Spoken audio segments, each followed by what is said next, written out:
Hi hello welcome to post 360. నేను మీ మురళీ రాపల్లి. గంగా నదిని అపవిత్రం చేస్తున్నారట.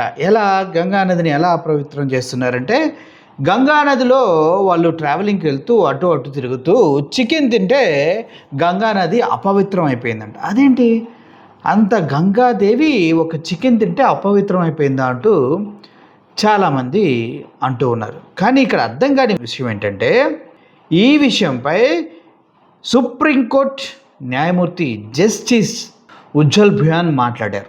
ఏమని? అది గంగా నదిలో చికెన్ తింటే అపవిత్రం అవుతుంది, గంగా నది పైన ఎవరైనా చికెన్ తింటే వాళ్ళని జైలుకు పంపించవచ్చు అని నాకు ఇప్పటివరకు తెలియదు. మాంసాహారం తినకూడదు గంగా నదిలో అని ఏ రాజ్యాంగంలో రాయలేదు. ఎవరు ఎక్కడ ఏం తిన్నా దానిపైన కేసులు పెట్టే హక్కు ఎవరికీ లేదు. దీన్ని ఏ చట్టం కిందకి తీసుకొచ్చి ఏ నిషేధితంగా దీన్ని ఎలా అమలు చేస్తున్నారు, దీన్ని నేరంగా ఎలా పరిగణిస్తూ ఉన్నారు, బాధ్యతలను అరెస్ట్ చేయడానికి ఏ సెక్షన్లో పెట్టారు, ఇవన్నీ కూడా చాలా బాధాకరంగా ఉన్నాయి. ఎవరైతే గంగా నది పైన ప్రయాణిస్తూ చికెన్ తిన్నారో వారిని అరెస్ట్ చేసి జైలుకి పంపించి 3 నెలలు వితౌట్ బెయిల్ శిక్ష పడేలా చేశారంటే పరిస్థితి ఎంత దారుణంగా ఉందో ఒకసారి అర్థం చేసుకోవాలంటూ ఆయన మాట్లాడుతూ జరిగింది. లేని నేరాన్ని ఆపాదిస్తూ పోలీసులు ఈ విధంగా చేస్తున్నారు, వేధిస్తున్నారు, హిందుత్వం పేరుతో టార్చర్లు చేస్తున్నారు జనాన్ని అన్నారు. అసలు నాకు అర్థం కాని విషయం ఏంటంటే, గంగా నది అంటే ఇంత ప్రేమనో సో కాల్డ్ ఈ మతతత్వవాదులకి నేను ఒక విషయం చెప్తున్నా. గంగా నదిలో చచ్చిపోయిన శవాలను వేస్తున్నారు. మరి గంగా నది అపవిత్రం అవ్వలేదా? గంగా నదిలో అనేక రకాల ఫ్యాక్టరీల నుంచి విడుదలవుతున్నటువంటి వ్యర్థాలని వదిలేస్తూ ఉన్నారు. మరి గంగా నది అపవిత్రం అవ్వలేదా? ఒక అమెరికన్ ట్రావెలర్ వచ్చి గంగా నది వాటర్ని పరిశీలించి అత్యంత కలుషితం కలిగిన వాటర్ ఇది, దీంట్లోకి దిగితే చర్మ వ్యాధులతో పాటు ఈ వాటర్ని తాగితే చచ్చిపోతారని చెప్పాడు. మరి అప్పుడు ఏం చేస్తున్నారు మీరు?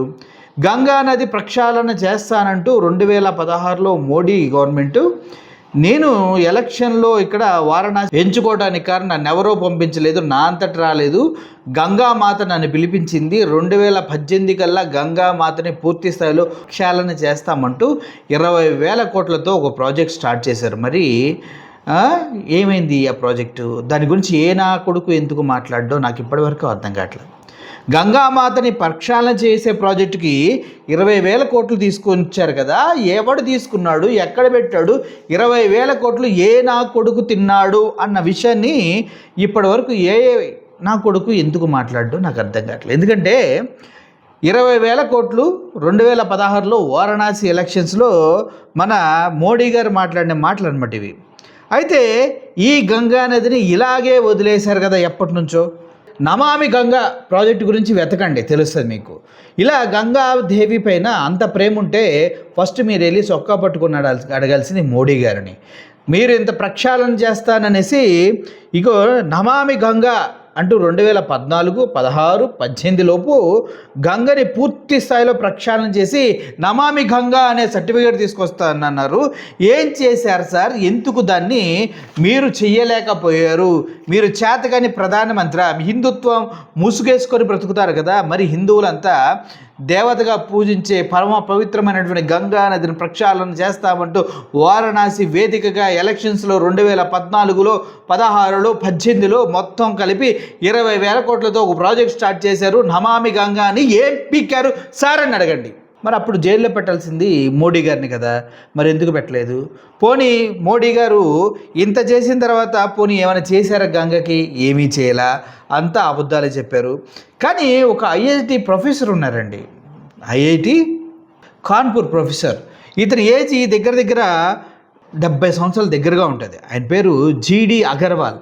ఈ పేరు మీరు చాలామంది విని ఉండరు, ఎందుకంటే మనకి పైన ఆర్భాటాలు, పబ్లిసిటీ స్టంట్లు, 20 లక్షల సూట్లు, మౌంట్ బ్లాక్ పెన్నులు లక్షల్లో ఖర్చు పెట్టి లక్షల్లో ప్రకటనలు ఇచ్చి ఇప్పటి వరకు 5,000 కోట్లు ఓన్లీ ప్రకటనలకు ఖర్చు పెట్టిన మోడీ చేసిన అసత్య ప్రచారాలు గుర్తుంటాయి. కానీ జీడి అగర్వాల్ అనే వ్యక్తి ఐఐటి ప్రొఫెసర్ ఫ్రమ్ కాన్పూర్, ఆయన సైంటిస్ట్గా ఉన్నారు. ఆయన రీసెర్చ్ విభాగంలో చేసే వ్యక్తి గంగా నది ప్రక్షాళన చేయాలంటూ కొన్ని రోజుల పాటు దగ్గర 101 రోజులు నిరాహార దీక్ష చేస్తే కనీసం మోడీ ఆయన పలకరించలేదు, ఆయన పట్టించుకోలేదు. ఆయనకి చివరికి చిరాకు దొబ్బి నా నిరాహార దీక్షను నేను విరమించను, పైగా ఇక కఠినతరం చేస్తూ నేను మంచినీళ్ళు తాగడం కూడా మానేస్తానని చెప్తే అప్పుడు ఆయన అరెస్ట్ చేస్తారు. గంగా నది ప్రక్షాళన కోసం ప్రాణాలు వదిలిన ఈ జీడి అగర్వాల్ గురించి ఏ నా కొడుకు ఎందుకు మాట్లాడడం నాకు ఇప్పటివరకు అర్థం కావట్లేదు.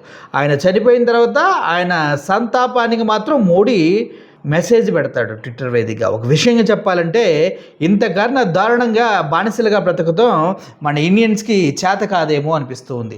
ఇండియన్స్లో అంత బానిస బ్రతుకులు వేరే ఏ దేశాల్లో ఉండవేమో అనిపిస్తుంది.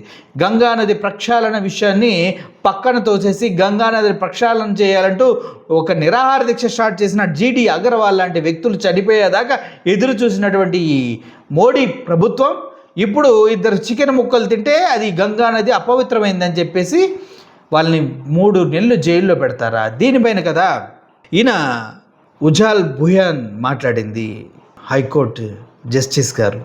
నిజమే కదా, వాస్తవాలు మీకు తెలియాలంటే ఒక్కసారి నేను చెప్పిన మాటల్లో వాస్తవాన్ని తెలుసుకోండి. వారణాసి ఎలక్షన్స్ 2014లో గంగా నదిని ప్రక్షాళన చేస్తా అంటూ నమామి గంగా అంటూ 20,000 కోట్లు వెచ్చించారు, ఏం చేశారు అని అడగండి. జీడి అగర్వాల్ లాంటి విద్యావేత్తలు, సైంటిస్టులు, ఐఐటి కాన్పూర్లో ప్రొఫెసర్గా ఉన్న వ్యక్తి గంగ ప్రక్షాళన చేయండి బాబోయ్ అంటూ చేతులెత్తి నమస్కరించి 101 రోజులు నిరాహార దీక్ష చేసి ఆ 101 రోజుల నిరాహార దీక్షని గవర్నమెంటు, ప్రభుత్వాలు, హిందుత్వ సంస్థలు ఏవి పట్టించుకోకపోగా ఆయన లాస్ట్ మూమెంట్లో వాటర్ కూడా తాగుని ఇంకా చచ్చిపోవడానికి సిద్ధం అని చెప్తే అతన్ని తీసుకెళ్ళి హాస్పిటల్లో జాయిన్ చేసిన నెక్స్ట్ డే చనిపోయారు. కానీ ఆయన చనిపోతూ కూడా ఒక లెటర్ రాశారు, అది నేను చనిపోయి గంగామాత దగ్గరికి వెళ్తే నా చావుకు కారణం మోడీ అని మాత్రం చెప్పుకుంటాను, విన్నవించుకుంటానంటూ కూడా ఒక లెటర్లో పేర్కోవడం జరిగింది. ఇప్పుడు చెప్పండి, ఎవరు దోషులు, ఎవరిని మనం శిక్షించాలి? చికెన్ తిన్నా వలన, 20,000 కోట్లు తిన్నా వలన, అబద్ధాలు చెప్పి వారణాసి ఎలక్షన్స్ గెలిచిన వాళ్ళ, లేదంటే గంగని పవిత్రంగా ఉంచుతానంటూ ప్రతిరోజు మృతదేహాలతో, కుళ్ళిన దేహాలతో నింపుతూ విచ్చలవిడిగా ఫ్యాక్టరీలకు పర్మిషన్ ఇచ్చి ఆ వ్యర్థాలని గంగలో వదులుతుంటే సోద్యం చూస్తున్న ఈ గవర్నమెంట్న మీరే అడగాలి, మీరే ఆన్సర్ చెప్పాలి. గంగాదేవి ప్రక్షాళన అనేది ఒక మహత్తర భగీరథ యత్నం లాంటిది.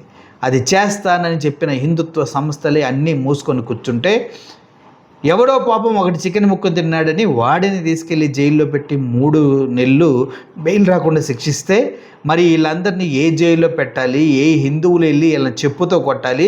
మోడీ గారిని అయితే 20,000 కోట్లు ఎక్కడ పెట్టావని లెఫ్ట్ టు రైట్ వాయించాల్సిన అవసరం ఉందా లేదా? ఆలోచించండి, ఆలోచించి కరెక్ట్గా దీనిపైన స్పందించండి. Thank you for watching this video. Murali signing off. Thank you so much.